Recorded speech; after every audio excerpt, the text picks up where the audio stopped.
A quick warning, there are curse words that are unbeeped in today's episode of the show. If you prefer a beeped version, you can find that at our website, thisamericanlife.org. This is not a setting where Chris was used to learning anything important, much less having his whole world rocked by something somebody said. He was 15, in health class, in San Juan Capistrano, California. As Chris remembers it, it was the beginning of the period. Class was just beginning to settle down. The teacher was also the school's basketball coach. You know, in my memory, he's sort of the standard issue, I don't know, tallish white guy coach with like neatly parted brown hair. Mm-hmm. And, you know, the bell rings, class is supposed to start, and we're all just, you know, talking over him, not listening. And he's trying to get class started. And I think he's getting understandably a little annoyed.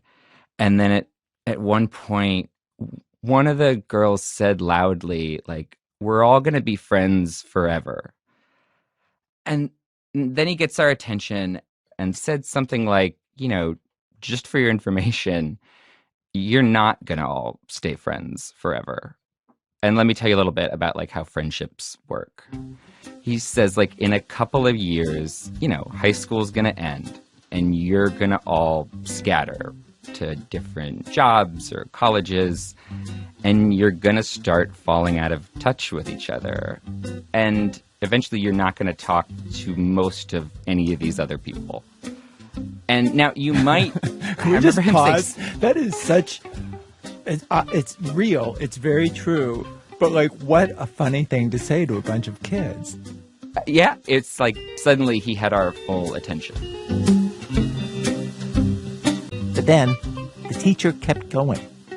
He wasn't done. He got very specific and said, okay, you might stay in touch with a few friends from high school. He said, like, well, then you're going to get into your 30s and your 40s, and it'll be harder. You know, you'll be working, and then, you know, some of you might get married, and your free time, a lot of that should go towards your spouse. And if you have kids... oh, like whatever little free time you have left, like that'll go to the kids. And finally, he said, like, the only friends you're going to be left with are the parents of whatever kid your little toddler or whatever randomly sidles up to because they both like the same part of the playground. Like, that person, that parent, that's going to be your friend. That is a very thorough and vivid and not inaccurate like picture of the future, that it's amazing that he went into that much detail. Yes, by then we were like, I remember a sort of like stunned silence at that point. And maybe there's like one person who said like, no, or like, no, he's wrong, or we're gonna stay friends or something. And then the class began, and I don't remember anything else from that day.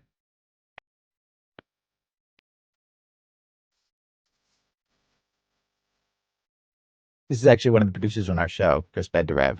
And he says he remembers the other kids in class kind of shrugging this off, like, yeah, whatever. But he couldn't. Did you think it was true? Absolutely. I thought that I remember thinking, oh no, I hope that he's wrong, but it sounds like he's right. That's what I remember thinking. It had the air of truth, like partly because it was so specific, the playground detail especially. Before this moment, Chris hadn't bothered picturing what the future was going to be like very much. He had a vague sense that things were going to get better and better. But now, thanks to this random speech by this otherwise forgotten teacher, he realized the future he was facing. It's going to get tedious and small and narrow and boring. Because like when you're in high school, like what is better than hanging out with your friends? Right. Like that was the best thing you could do. And so you're going to have less and less of that. And this tiny world where you don't even get to pick your friends. I don't know, that just seemed very sad at the time and scary a little bit. In fact, his senior year approached. His graduation day approached. Chris says that this tiny 2-minute speech by this teacher totally colored how he was seeing it. He loved his friends. I was scared of the end of high school in a way that I think most 18-year-olds aren't. it seemed like this was going to be the beginning of the end. And so I became very kind of nostalgic and also fearful, like, a doomsday clock or something was running down.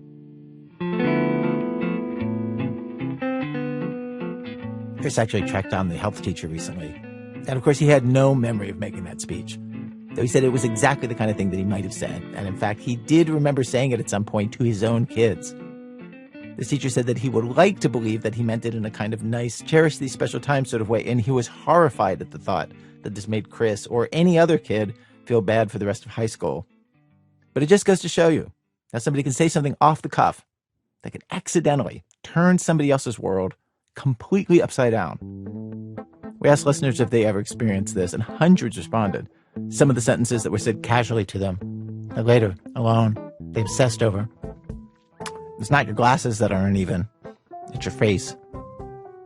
You must have been surrounded by some pretty insensitive people growing up. No, you're the only circumcised one in the family. And one last one, said by a childhood acquaintance at a funeral. Jenny, little Jenny, you're the one that nobody liked. In Chris's case, the teacher's comment obviously stayed with him. How old are you now? I am 38. And how many friends from high school are you in touch with? A few. Count. 3 or 4, and really only one that I see regularly. So the guy was right. Yes, he was absolutely right. He fully predicted my future. These days, Chris is married, 1 child. In fact, the only friends I've made recently are the parents of the other kids who were in my son's daycare. Yeah. And in fact, now that you are married and have children, is your life tedious and narrow and boring? In some ways it is, but I like it. I really like it. I obviously like spending time with my kid and my wife, and like the people I made friends with that are the parents of the kids randomly assigned to my kids' daycare class. Yeah, they're delightful. Today on our program, if you want to destroy my sweater, hold this thread as I walk away. We have stories about the things that people say that unravel your world, turn it upside down, shake it like a snow globe. Pick your own metaphor for this. Some of these offhand things that people say are completely accurate. Others are the exact opposite. And it can be really hard sometimes to tell which is which. We have real-life case examples, including somebody who thinks his life was completely upended after a single, brief, real-life encounter with Weezer. From WBEZ Chicago, it's This American Life. I'm Ira Glass. Stay with us. This message comes from Wise, the app for doing things in other currencies. Send, spend, or receive money internationally and always get the real-time mid-market exchange rate with no hidden fees. Download the Wise app today or visit wise.com. T's and C's apply. Okay, so hey, this is Ira talking now in the break. And I'm here in the break to give you this little talk that I feel a little ashamed of, but I'm also going to do, which is to remind any last-minute shoppers out there that you can give a This American Life Partners subscription as a holiday gift. So if you have a loved one who's a fan of the show, someone who would enjoy getting all the bonus episodes that we've been putting out, and so far there's been one every other week. It's a lot of material. Life Partners also hear the show without ads, like the one you're listening to right now.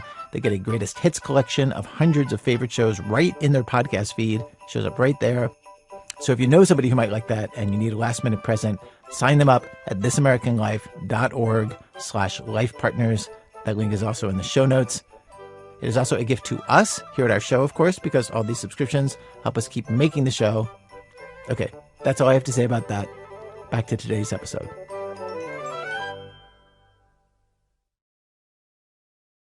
This American Life, Act 1. The world has turned and left me here. So let's kick off this show about people saying things that unravel your picture of the world with this from Lily Sullivan. In my family, there's this story, the kind your family never forgets. It's about a hitchhiker. It happened decades ago in 1974. There were 3 women in a car. My Aunt Manuelita, her daughter, and their cousin. Manuelita was driving. And I was going in my car, and then here I saw him hitchhiking like this. holding his finger in the air. Uh-huh. Manuelita's now 96, and her daughter in the car, Anita, remembers more of the details. So I'm going to let Anita tell a lot of this. She was a kid at the time, 10 years old. For me, it was such a shocking event. It permeated every cell of my being, meaning like I just remember it all very clearly. We were in the car. My mother was driving, and she was always impeccably dressed if she was going out. And it was raining that day. My mother exited the freeway, and she spotted this young man hitchhiking. He was tall and lanky, and he had long, dirty blonde hair. Well, because it was wet, it was raining, and his beard was just like down to his chest. And he had his shirt inside out and misbuttoned. And she said, "Oh, he has such kind eyes." And I was like, "No, he doesn't. You can't see his eyes. It's raining." Then she said, "No, Manuelito, I was not afraid of him." But she was. Yeah.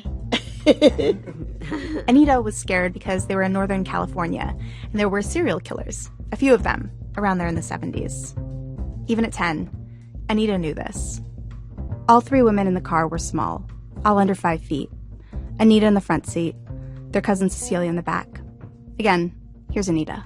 And then, of course, I was protesting loudly, "Don't stop the car." And Cecilia even said, "No, Manuelita, don't do it, don't do it." Manuelita stopped anyway. The man came through the window. And he had to talk through the passenger side window where I was sitting and kind of like freaking out that he was in my face now. Anita remembers sitting stock still, staring straight ahead, afraid to make eye contact, as the stranger somehow talked them into letting him into the car. And my mother didn't speak very good English, neither did Cecilia. But guess who did speak Spanish? Serial killer-looking white guy? Turns out, fluent in Spanish. The hitchhiker lumbered into the back seat, next to Cecilia. Cecilia had only been in the country a few weeks at that point, and was like, what on earth? She was 26. And Cecilia, she was all dressed prim and proper, and she even had little white gloves on. And he had a booming personality to match a booming voice. He had a great voice. He got in the car, and everybody calmed down when we heard him speak to Cecilia so kindly, and my mother introduced them, and she pointed out that, she had just come. Cecilia had just come to the U.S. from Peru. And this is how the story started. Their life changed. Our lives changed. It was like a meteor hitting the earth when we met Brian. Brian. That was the hitchhiker's name. Which I know because that guy's my dad. Cecilia, that's my mom. And this story, it's the story of how our family came to be.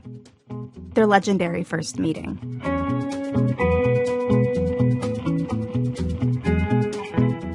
It's followed by a similarly legendary first date. My mom's sister and cousin dressed her up in their own clothes. White bell-bottoms, white platform heels. My dad showed up in a poncho.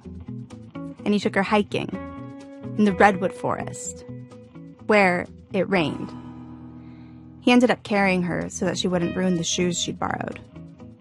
2 weeks later, they eloped, headed off to Reno, but ended up stopping in a random town nearby, where marriage licenses were $5 cheaper. They got married at 7 a.m. on Christmas Eve. Anita remembers them coming home after with their marriage license. I can remember even the knock on the door, and I ran to open it. And there they were, standing there. I yelled to my mom that they were here, and she came running, and Her mom, Manuelita. she welcomed them in, and I don't know what happened next, but they came back married, and they loved each other till the end. That's so cool. It's such a good story. Like I said, legendary. This story is the bedrock foundation of how I see my parents, especially my dad. I picture him at 26, his misbuttoned shirt, catching rides through the West Coast alone. This big white guy from Detroit, climbing into this car full of immigrants, just exuberant, and thinking, wow, I'm going to marry this lady. And I picture my mom at 26, having just arrived in the country, self-contained, determined, seeing this weirdo and deciding, yes, him. When you enter the family, this is pretty much the one story we make you memorize, and then you can be a citizen of the family. Here's my brother-in-law, Lars. How many times do you think you've heard this story? Oh, I don't know. Many times. 50, 100. Many times. And the meaning of this story has always been clear. If they didn't pick him up, all of us wouldn't be here right now. Here I am with my niece and nephews. I wouldn't be here, and you wouldn't be here, your mom wouldn't be here. And Sammy wouldn't be here. Sammy wouldn't be here. Nana wouldn't be here. Marion wouldn't be here. Wally wouldn't be here. Anyone that we know wouldn't be here.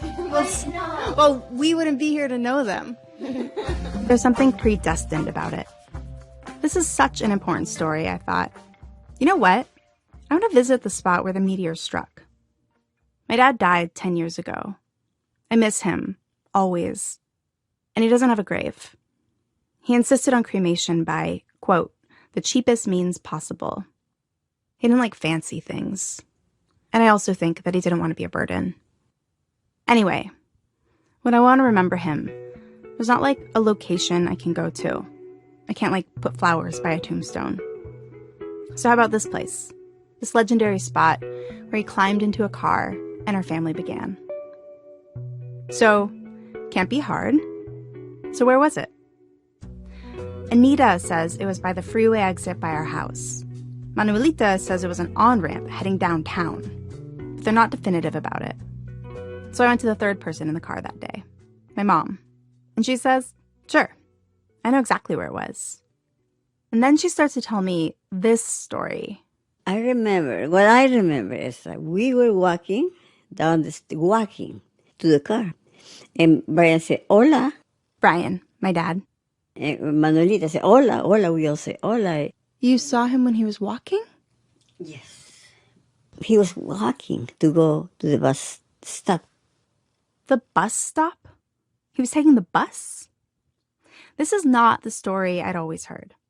In my mom's version, they weren't in a car. She and Manuelita were walking down the street. They just left the Jacksons' house. The Jacksons were a family where my tia Manuelita worked as a cook. She says it was a beautiful day, not raining at all. And most importantly, Dad wasn't hitchhiking. Was he like holding up a sign or something saying he wanted a ride? No. Because the story's always been hitchhiking. No. Wait, Mom, but your story and Anita's story is completely different. She remembers it clearly. Your dad was walking to the stop. But then why does she remember this other story? I don't know. From my mom's point of view, this is especially mysterious because she's quite certain that Anita wasn't there. Not in a car, not on the street, not there for this moment at all. I don't think Anita was. Anita remembers it. I don't think she was. No. Okay. This kind of knocked me over. The hitchhiking story, as I've said, is the origin story of my family. My mom's had a private version of it for 50 years that she's kept to herself during the many, many conversations where we tell it. When my dad died 10 years ago, we wrote about this story in his obituary, like printed it in our local newspaper. We ran that obituary by my mom. She didn't think it was worth correcting. Dad was the memory keeper of our family, a big-hearted, big-brained guy who held on to everything that happened. Who had chickenpox first as a kid? Natalie, he'd say. What was the name of that iguana that we had that died? Mari Iguana, he'd say. He would absolutely know exactly where this happened. And the thought that he's not here to tell us, it makes him feel so gone. Like we had a favorite photo of him, and we have no idea where it is anymore. When my dad died, it was sudden, and it devastated me. As time passes, we've lost so much of him. His clothes have lost his smell of wool and sawdust and too much Tide laundry detergent. And this, it was like losing a big piece of him again. Because in his absence, and in our negligence, we simply forgot to remember. Unforgivable. I had to fix this. I had to get to the truth. I forced the three of them, Manolita, Anita, and my mom, to sit down together to try to work this out. Come to some agreement about what happened and where. Anita is stunned to hear that my mom and Manolita don't think she was in the car. So yeah, my story's not going to change. I was in the car. I was in the front seat. You were in the back seat. Mom turns to me. I don't remember never Anita being around. She tells the others they weren't even in a car. But Manolita, you remember him hitchhiking and you were driving and you pulled over, right? Oh yeah, of course. That's why I pick him up. Yeah. She remembers walking, that you all were walking. No, we were not walking. Oh yeah, I was driving. Yeah, I was driving. Yeah, hitchhiking. He was hitchhiking. This went nowhere. And the fact that we've been telling this hitchhiking story for 50 years, and my mom's never mentioned that she thinks it's complete bullshit, I have to say, that's very much like my mom. She's eminently capable of keeping her thoughts and feelings to herself. She has feelings, obviously, but she shows love in concrete ways. An unasked-for plate of fruit, a bowl of soup. She'd give me her kidney or hide a body for me, no questions asked. But sitting around gabbing about feelings, not her thing.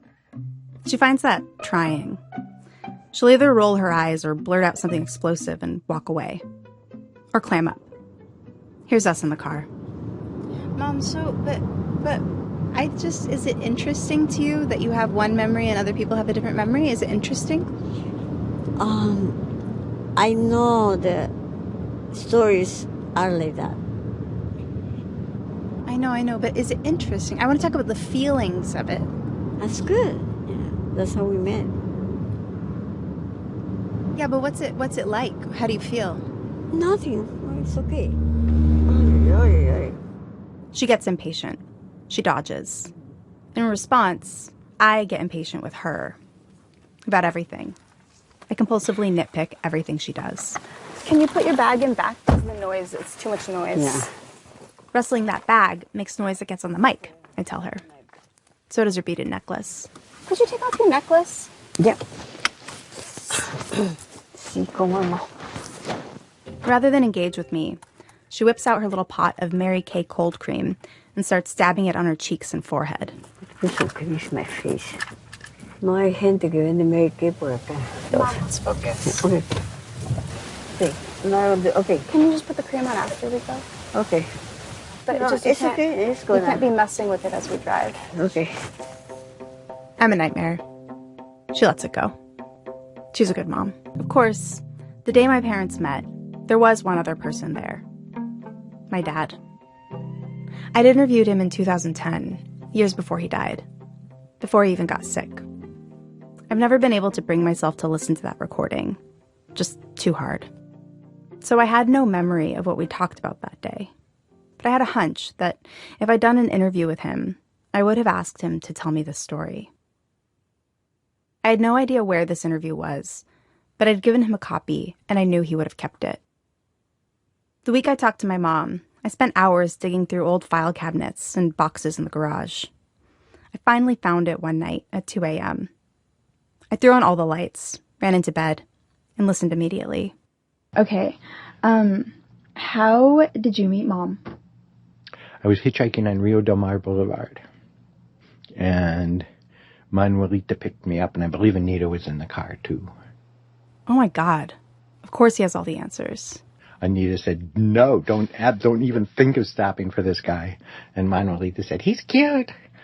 And that's how I met your mom. What kind of car were they driving? Huge. A Lincoln Continental. Yeah, it was like a Star Wars machine, you know. The front of it went by, and then 5 minutes later, the rear of it went by. It was huge, biggest car in the world. Manuelita, the smallest person in the world, was driving it, yeah. And what did you think when you got in the car? I said, she's a cutie. That's the first thing you thought when you got in the car? Of course. Yeah. You weren't like, who are these tiny ladies picking up a huge... I didn't know. I didn't know what I was getting into. Oh, why did you think she was cute? She was very self-confident, and... Oh, really? Well, you know your mom. Mm-hmm. She's nothing if not self-confident. Yeah. She's smart. Yeah, she's really smart. Really smart. So they picked you up on Rio Del Mar. In front of what? Like, what would it be there today? Same, it hasn't changed.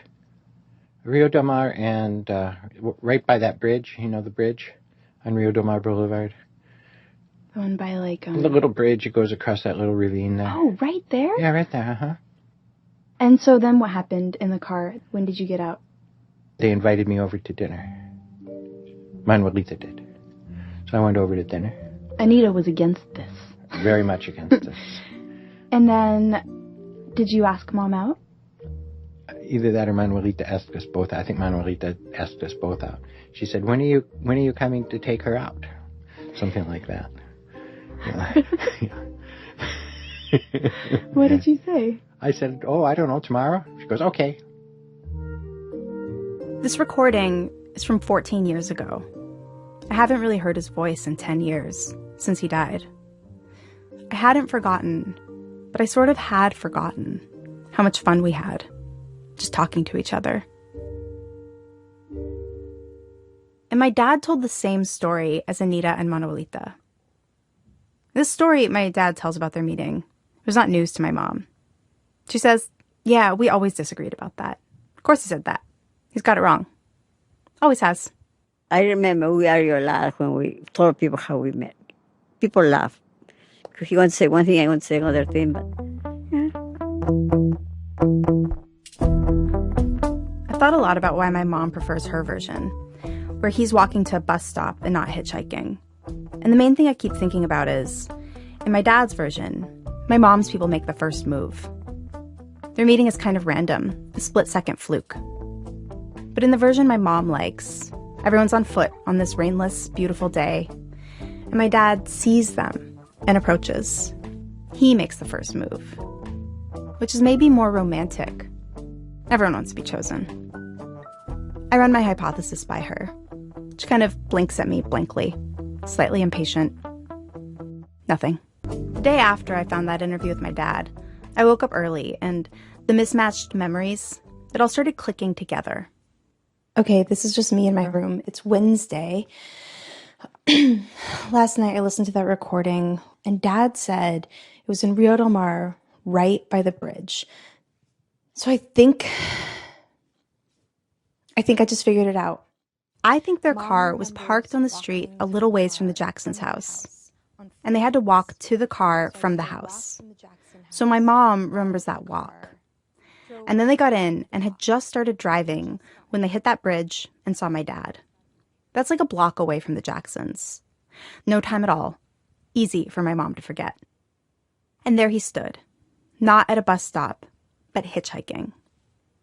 Okay, here's me explaining my theory to my mom. And you had barely gotten in the car. You went around the corner and Dad was right there. Mm-hmm. We drove around the corner? Maybe because what Dad said, and Dad has a really good memory, you know? Yeah. Oh, yeah, I know. But what I think might have happened is, Mom, your feet, can you stop? Yeah.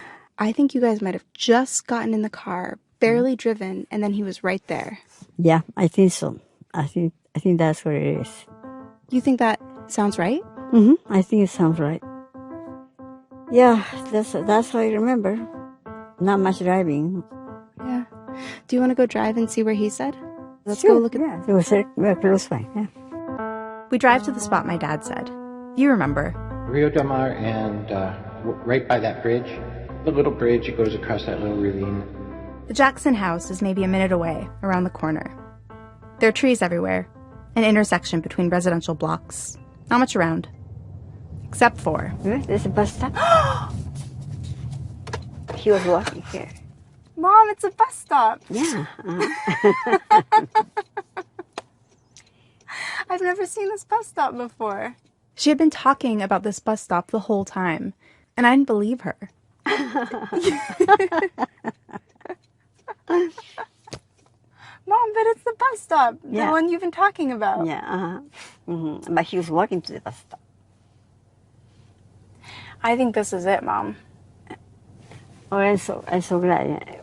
I knew this road like the back of my hand, and I'd never seen a bus stop there. But here it was, tucked under some trees, just a sign and a little bench. Mom, good job. But the past memory never goes away. I'm so relieved. Yeah. Very close. No? Everything is so close. Good job. Okay. We found the bus stop. Wow. This was it. Okay. What I'd wanted to find. Feels good. The place our family began. A bus stop I'd driven past a million times. Not the fanciest spot in the world, but pretty. A place you wouldn't mind visiting again. My mom said next time I'm in town, we should go sit at that bus stop. Bring champagne, toast my dad. Probably get a ticket, she said. But to hell with it. Part of what made this whole project a little weird for me was this thing that I've mentioned a few times. That my mom doesn't really like discussing feelings. But I learned something talking to my sister Kim about all this stuff. That driving home, I really wanted to tell my mom. Do you know that when he was sick, Manuelita came to the house and she was sitting with him, and he was sick, you know, he was just lying down and not really talking that much at that point. But he did say to her, he said, Manuelita, thank you for my life. Did you know that? He said, I don't remember. Yeah. I think he said something, yeah. What does it feel like to hear that he said that? It's nice. Tell me more about what it feels like. Well, I feel like crying. What? Like crying. You feel like crying? Yeah.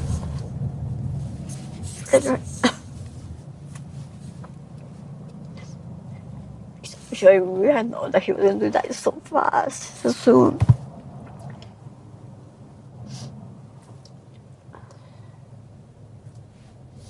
Well, like, I think when I hear that story, it's kind of beautiful to me because he loved his life so much. He loved it, yeah. And he loved his family, and he loved you. Yeah. Yeah. Right? Mm-hmm. She said thanks to me too, and kind of, you know, we're not perfect, but we can forgive each other if we have hurt, if he was dying. I brought up my dad's last days, and my mom's mind went straight to their last night together.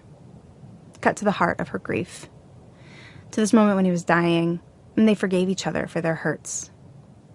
We've never talked about this. My mom never talks like this. You know, she said, number one thing, that everything was in order. I forgive him whatever he did because we're not perfect, and he forgive me to whatever I did. So we talked in the room, you know, then. Yeah. And then we hugged, and so that we sleep together the last night. But I was so afraid to touch him because I didn't want to hurt him. So I just touched his legs, his feet, and that's why we sleep the whole night through, no problem.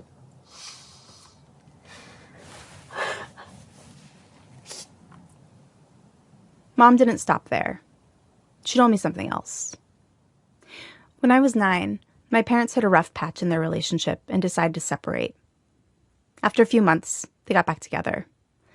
I never really knew how or why. We didn't like to speak about that time in my family. But as I was talking to my mom about all this, she brought it up. You wanted the real hitchhiking story, she said. And she told me that during the time they were separated, one day, she was driving down the street and she saw my dad was walking. And as she approached him on the road, he saw it was her in her Volvo, and he threw his thumb in the air. Cool joke, huh? So she stopped, picked him up. A couple days later, they got back together. That's the important story, she said. After that, my parents stayed married another 20 years. And during that time, they had a blast together, sometimes inseparable. The best time of their marriage, my mom tells me. After they returned to that root moment where everything started. Only this time, it wasn't random chance. It was his choice to flag her down, and hers to scoop him up.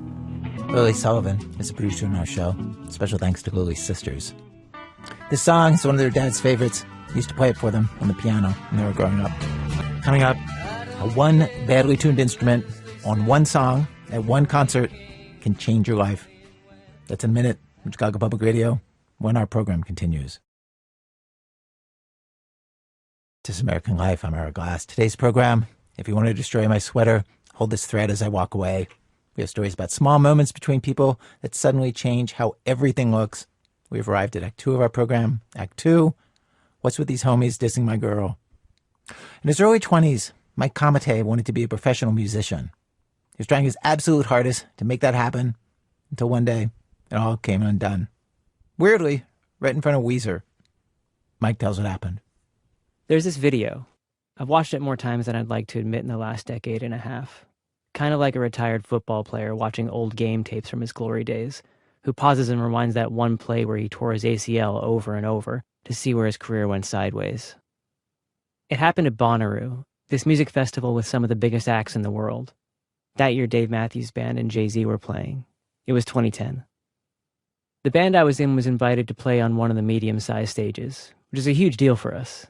There'd be over 2,000 people watching. It'd be the biggest stage we'd ever played on. But then, I saw that Weezer was also playing Bonnaroo. It felt like some kind of fated opportunity. We were actually covering a Weezer song in our set. And so I had this big idea. Our front person, Julia, was a musician who had blown up on YouTube. She had thousands of followers on social media. What if we got them all to tweet at Weezer's lead singer, Rivers Cuomo, to see if he'd come sing with us? I asked Julia, and she was game for it. And shockingly, it worked. Better than we could have hoped. Rivers didn't come sing with us. Instead, he invited Julia to come play her ukulele and sing with Weezer during one of their songs on the main stage. Julia's visibility at Bonnaroo will be multiplied tenfold. If this went well, who knows where it could lead? Maybe Weezer would bring us on tour with them as their opener. Our agent immediately submitted us to their team for some of their upcoming shows. Or maybe Rivers would write a song with Julia, play on our record, or she'd play on theirs. The possibilities kept me up at night. I was 22, had only been playing music professionally for a year at that point, but I was convinced this would be the moment that would transform our careers.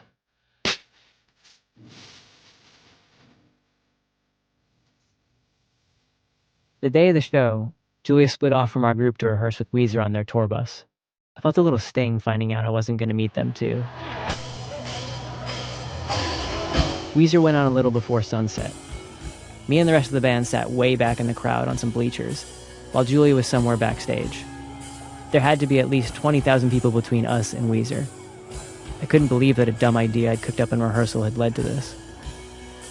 The song Julia was going to play on was called Trippin' Down the Freeway. Weezer started it a few songs into their set.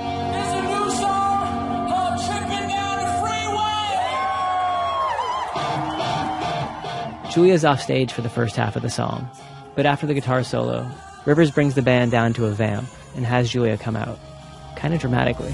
All right, we're gonna bring out a special guest now.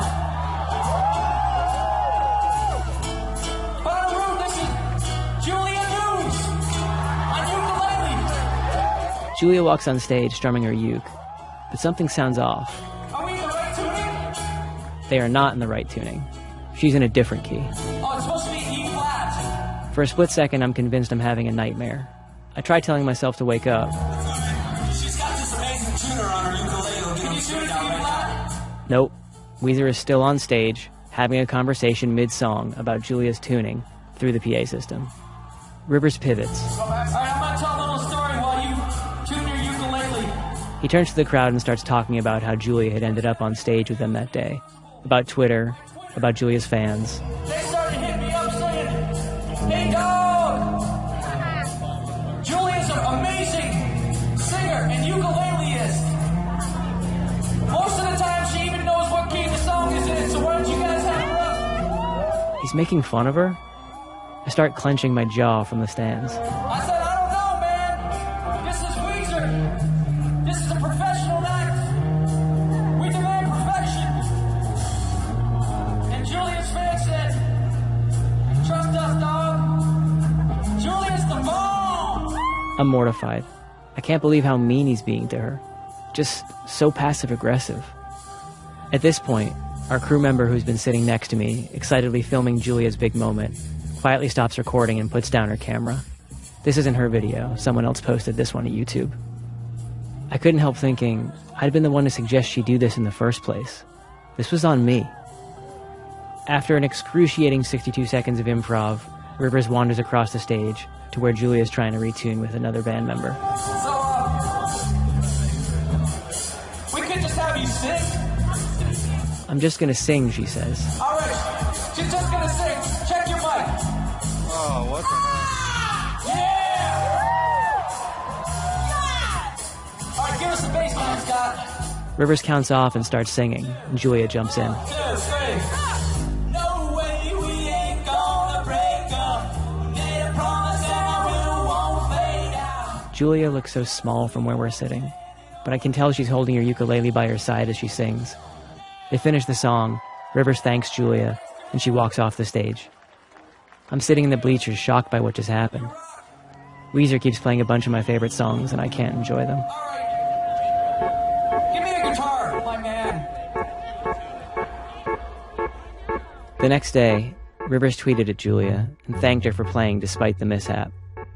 A few weeks later, Weezer's manager officially turned us down for the opening spot on tour.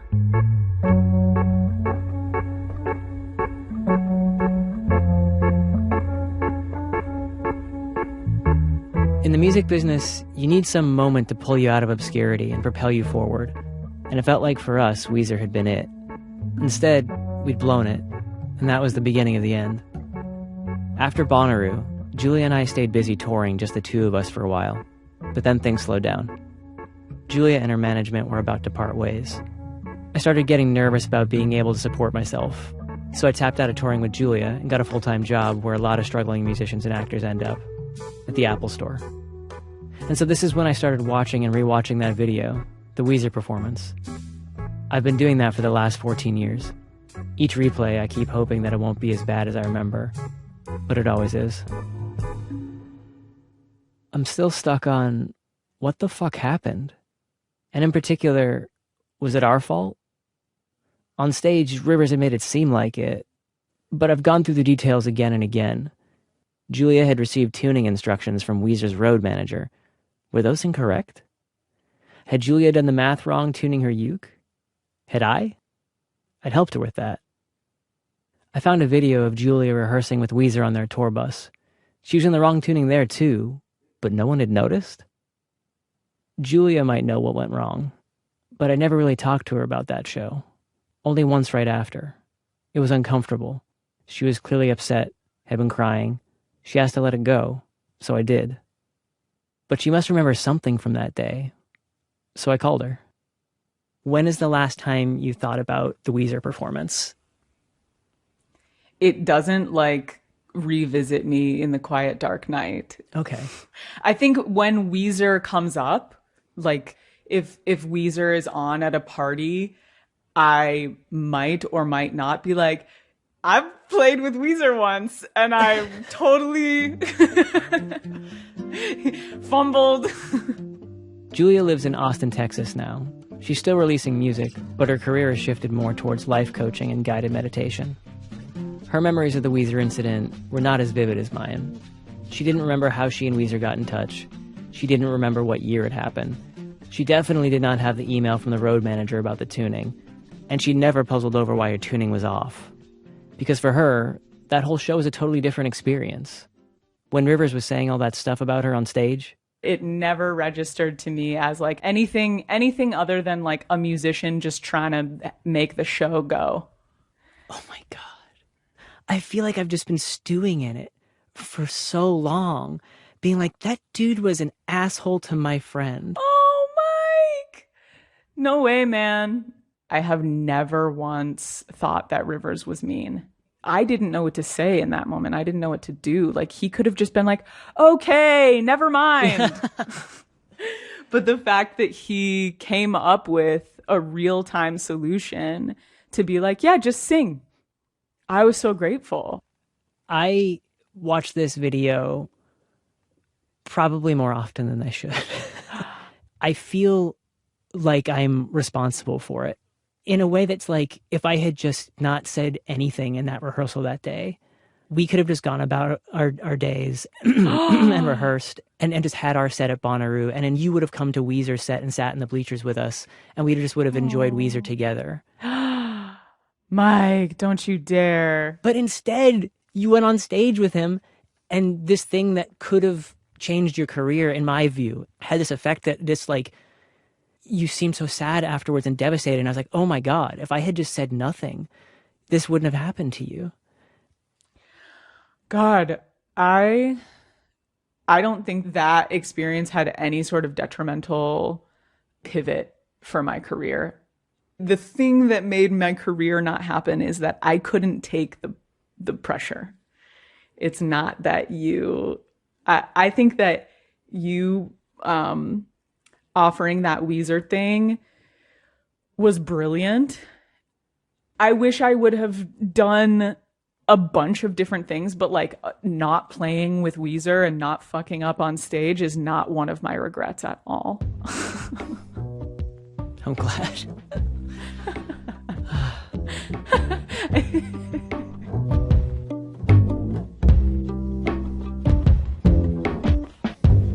Julia was so much more at peace with the day than I was. She said the band, our band, wasn't sounding good to her anyways.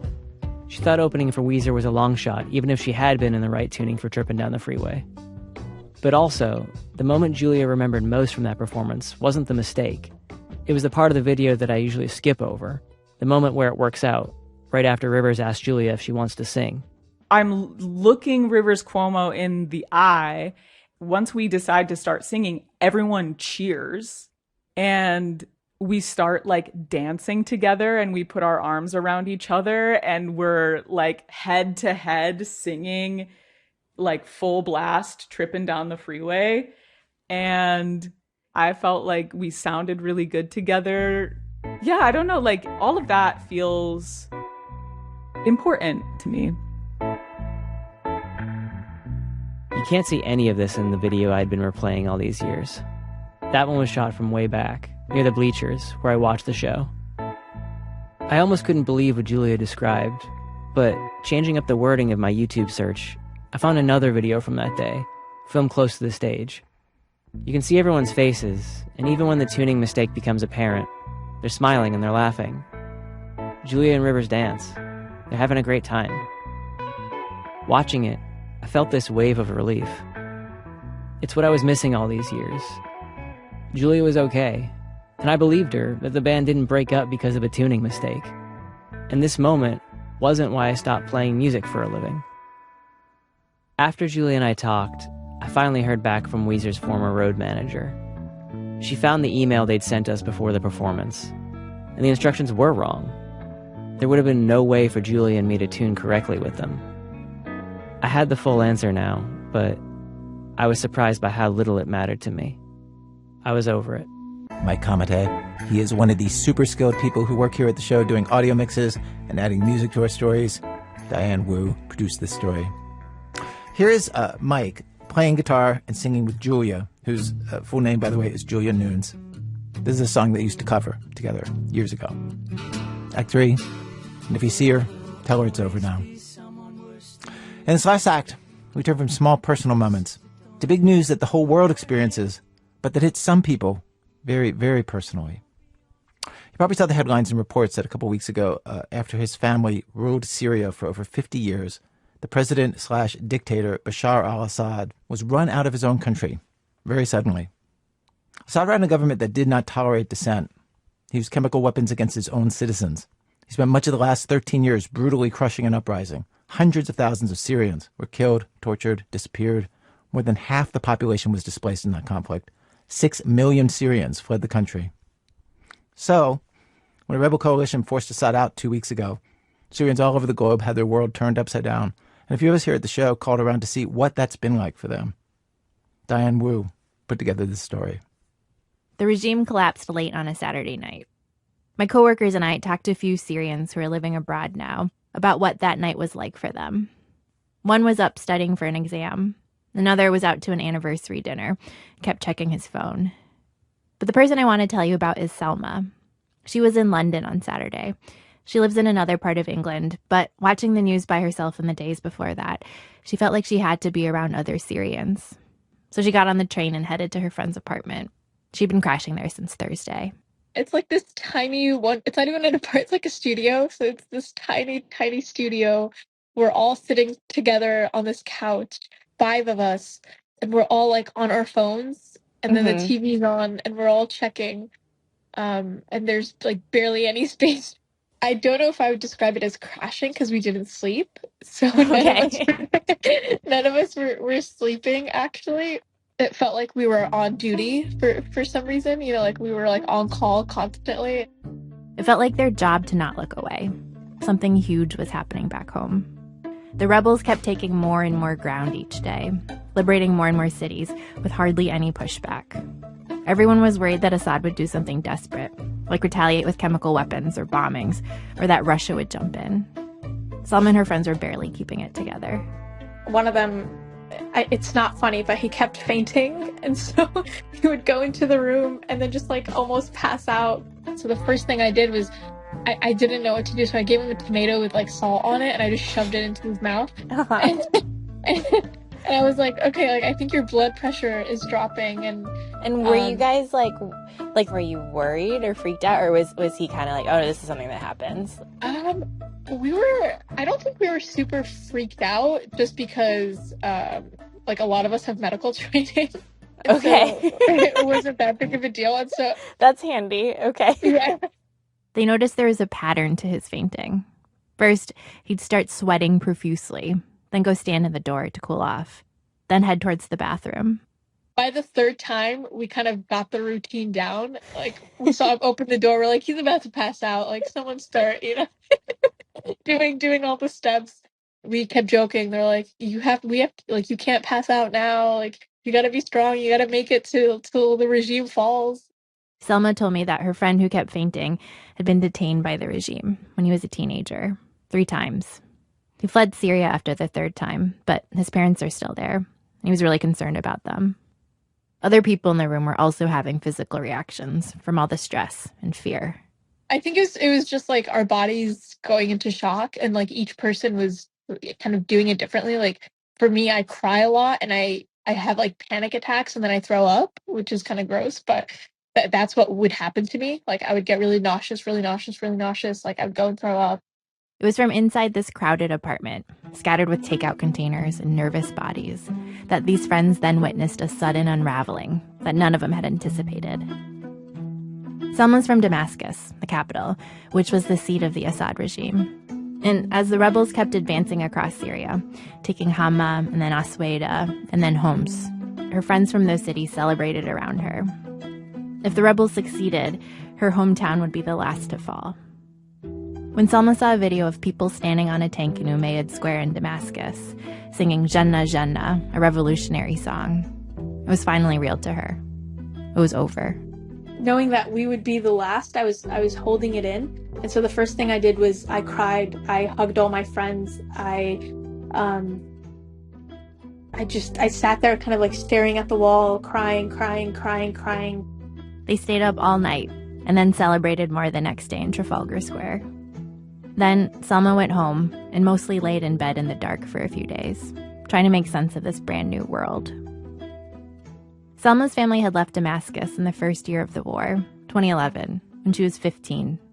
They moved to Connecticut, where she joined the soccer team and tried to do regular life while going to protests against the regime on weekends. Now she had to figure out how to reverse this thing she's been doing since she was a teenager, separating herself from Syria. I knew I couldn't go back with the regime there. And so I started like slowly distancing myself from my memories. Like before I would post a lot of photos and, saying, I miss Damascus, or I miss this, or I miss my house, and I miss that. And I stopped doing that kind of on purpose. And even like between myself when I'm alone, if I would remember something or if I would find myself kind of like daydreaming, I would stop myself and I wouldn't let myself kind of go through with it. What kind of daydream? Like sometimes I would daydream about my house and like, sorry. It's okay.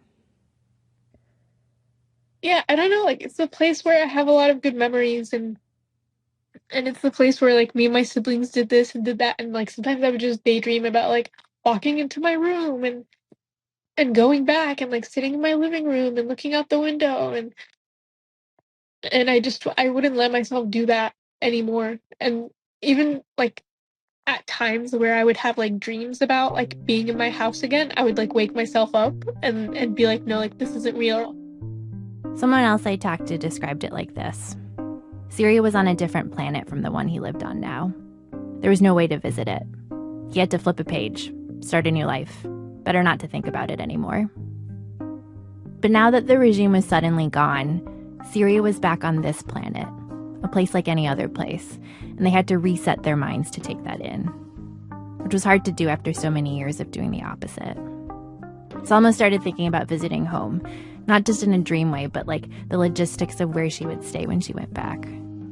So we still have our house, and now I'm like, would I stay at my house or would I want to stay somewhere else? Or what am I going to do? And now I can think of all the plans. The euphoria of the regime falling was laced with heavy feelings, too. In the days following the collapse, as Salma learned just how many people who'd been disappeared by the Assad government had been killed or not coming home, she had another panic attack. Salma's been watching all kinds of videos coming out of the new Syria. And there's a particular type that delights her, one I wasn't expecting. It was a girl in a karate uniform, and this guy was standing across from her with something on his head. I can't remember, like a water bottle. And she closes her eyes and she like karate kicks the water bottle off the top of his head with her eyes closed. And then the camera pans back and everyone's like clapping and cheering. I saw people doing parkour in Damascus. They're like doing like backflips in the street in the middle of a celebration. Watching these people just be silly and happy. For Salma, she sees that as getting to watch them finally be free. In Latakia, someone was lifting weights. Like in the street?